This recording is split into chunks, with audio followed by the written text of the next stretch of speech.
إن الحمد لله نحمده ونستعينه ونستغفره ونؤمن به ونتوكل عليه ونعوذ بالله من شرور أنفسنا ومن سيئات أعمالنا من يهده الله فلا مضل له ومن يضلل فلا هادي له أشهد أن لا إله إلا الله وحده لا شريك له وأشهد أن محمدا عبده ورسوله رب اشرح لي صدري ويسر لي أمري واحلل عقدة من لساني يفقه قولي أما بعد Allah subhanahu wa ta'ala ushbu jum'a kunning barakatini jumlamizga erishtirsaydi. Qilgan izgi amallarimizni Qur'on bilan sunnatga muvofiq bo'lgan amallarimizni qabullardan aylab, bandashilik bilan, iymon zag'ifil bilan qilgan gunohlarimizni, xatolarimizni G'afurur Rahim sifati bilan istig'forga fu aylasaydi. Alhamdulillahi robbil alamin. Bugun oy ko'rinu bilan Ramazondan birinchi kuni borliqqa kelishak. Bizning hurmatli kutilgan qo'noq Rasul akram sallallohu alayhi va sallam aytaydi. Shahru muborak, shahru karim, Ramazon karim deb barakatli oy, yumart oy. Bu oyga kirgan vaqtda Abdullah ibn Mas'ud radhiyallohu anhudan so'ragach, "Ya ibn Mas'ud, Ramazon oyi yetu bilan nishik siz uni qarshi olaydingiz?" Ham Abdullah ibn Mas'ud radhiyallohu anhu aytaydi, biz Ramazon oyin yuragimizda qardoshlarımizga qarata bir nindida oshu tutmagan kelish kiraydik. Qardoshlarımizga tuzan bir tigi xatlida oshu tutmagan kelish kiraydik. Ya'ni yuraklarimizda bir-birimizga qarata muhabbatgina, bir-birimizga qarata kishiru, bir-birimizni hurmat etib Ramazon oyinga kirishga kerak. Chunki Payg'ambarimiz sallallohu alayhi va sallam ayta, Ramazon oyi g'afu etatirgan oy. Qayda Allah subhanahu va taala kunda kun musulmon qardoshlarni o'zining bandalarini jahannamdan qutqarib tura, kishirib tura. Bizda bir-birimizni kishirib, bir-birimizni yaratib, hurmat etib bu Ramazonga kirishga tiyishmiz. Ham kirgachda bir-birimizni hurmat etib, davom etib turishga tiyishmiz. Bir-birimizga duo qilib, bir-birimizga salomlar berib, bir-birimizni hurmat etib, oshatib, ифтарлар үткәреп, кунак итеп, чөнки Расул Акрам саллаллаһу алейхи ва сәлләмнән сорагач, я Расулаллаһ, айюл ислами хайр, ислам диненә килгән кешеләр һәм ислам дине үзе нәрсәгә өйрәтә, ислам динен иң яхшы күркәм ягы нинди дип сорагач, Расул Акрам саллаллаһу алейхи ва сәлләм әйтә, тут'иму таам ва тaqra'у ссаламу аля ман арафта ва ман лам та'риф. Ислам динен иң күркәм яклары кешеләрне ашату, аларга ризык бирү. Һәм икенчесе белгән һәм белмәгән кешеләргә сәлам бирү. Әлбәттә, бүгенге көндә менә шул сәлам бирү, бер-беребезгә бәхет, тәүфик теләү кимеп бара. Кайбер кешеләр белгән кешене генә күргәч исәнләшәләр. Белмәгән кеше белән күрсәләр исәнләшмиләр. Ләкин Расул Акрам саллаллаһу алейхи ва сәлләм әйтә, кыямәт алдыннан ахыр заманда мусульманнар белгән кеше белән генә исәнләшерләр, белмәгән кеше белән исәнләшмәсләр. Ләкин без Мухаммад саллаллаһу алейхи ва сәлләмнең өммәте була торып, шуны белә торып, әгәр дә без бер-беребезне күреп, беләбезме, белмибезме, бер-беребезгә сәлам бирмәсәк, без кыямәт көненә килүенә, якынаюына бер сәбәпче булабыз. Шуңа күрә Пәйгамбәрбез саллаллаһу алейхи ва сәлләм әйтә, ла тадхулул джанната хатта ту'мину. Җәннәткә кирмәссез, хәтта иман китермичә. Ва ла ту'мину хатта тахаббу. Һәм камил рәвештә иманлы булмассыз, әгәр дә бер-берегезне яратмасагыз ди. Әвәлә адуллукум аля шәйин иза фаалтумуху тахаббабтум. Сезгә бер гамәл өйрәтиммесен? Әгәр дә сез шуны эшләсәгез, арагызда мәхәббәт арта. Афшу сәлама бәйнәкум. Арагызда булган сәламне таратыгыз диде. Таратыгыз, ягъни бер-берегезгә сәлам бирегез. Абдулла ибн Умар радиллаһу анху исән булган вакытта һәр вакыт урамга чыгып, һәрбер кешегә сәлам бирә иде. Аңа әйткәч, я Абдулла, ни өчен син шулай эшлисең ди?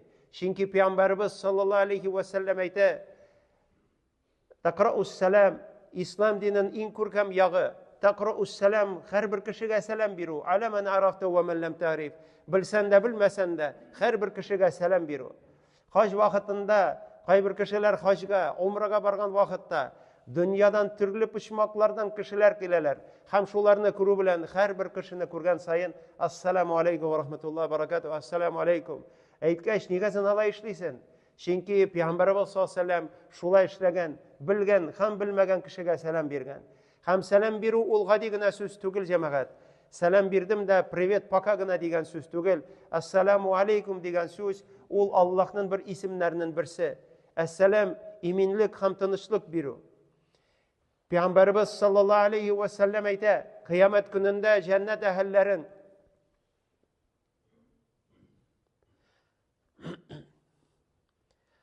Allah subhanahu wa ta'ala ilçiler җибәреп, фәрештәләр әйтерләр, я әһлел җәннә, эй җәннәт әһелләре. Allah subhanahu wa ta'ala сезне үзенең янына кунакка чакыра.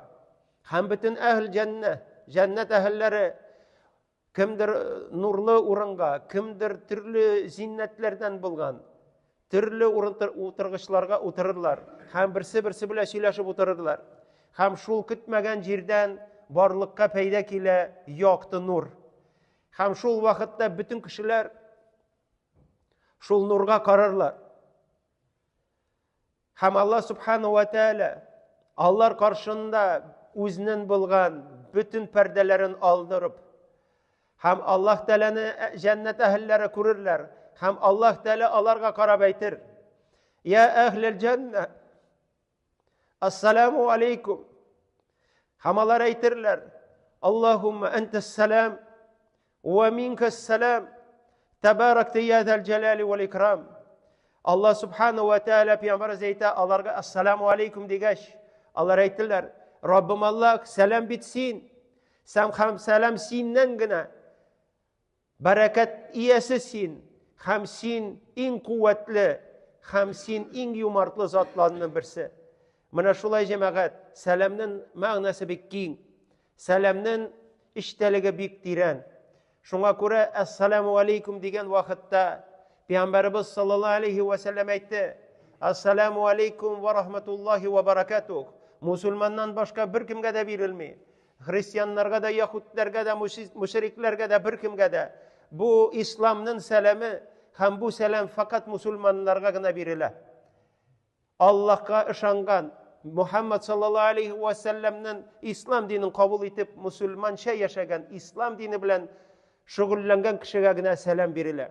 Çünkü Allah subhanahu ve teala وَالَّذ۪ينَ آمَنُوا وَعَمِلُوا الصَّالِحَاتِ سَيَجْعَلُ لَهُمُ الرَّحْمَنُ وُدَّ Kimde kim iman getirdi, hem Allah kuşkan işlerin, Peygamberimiz sallallahu aleyhi ve sellem'nin kuşkan işlerin işlep yaşadı, Allah deledi, ana Rahman bulgan Allah özünün mehabbetin bire.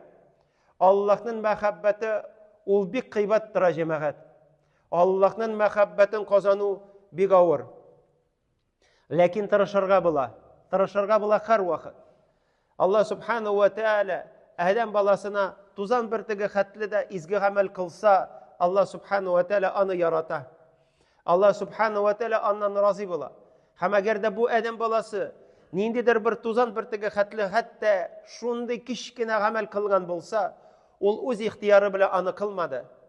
Kişilerinin üretkeni bile kılmadı. İlla meğer Allah subhanahu ve teala ana tevfik birde. Ana tevfik birde, yerden birde bu amelini kılırga. Hatta ol tuzan bir tigi xatli bolsa da. Kimgedir kuberegen de bire. Mine bugünkü günde biz bu Allah'ın beytinde, Beytullah'ta, Allah'ın yurtunda, mescidinde jiyılıştık. Sizni jiydimında Allah subhanahu ve teala yüreklerimizge, hem biznin siznin yüreklerimizge muvafik bulgan amellerimizni kılabız. İman birde.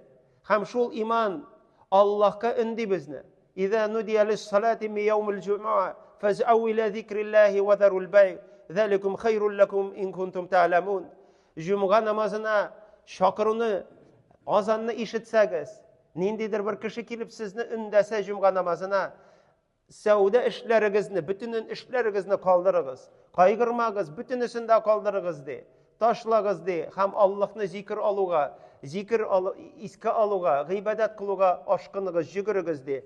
Bu sizin için tağın da hayırlarak. Mına şuna göre cemaat, bugün Allah birse, inşallah ay batı bilen, kıyaş batı bilen, ay görünse, Ramazan'ın bugün birinci gün taravih namazı bula, saat 7'de kişki namazga kilebіз. Anlarısın Ramazan'a kirişebіз. Ramazan'da birbirinizni nasihat birem üzime hem sizge, birbirinizni kişiriniz. Ramazan'a aşı tutup birbirinizge kirişmegiz. Şehru mübarek. Bereketli bulgan ay deydi Resul-i Ekrem sallallahu aleyhi ve sellem. Allah subhanahu ve teala bu ayda bütün bizne de kişire.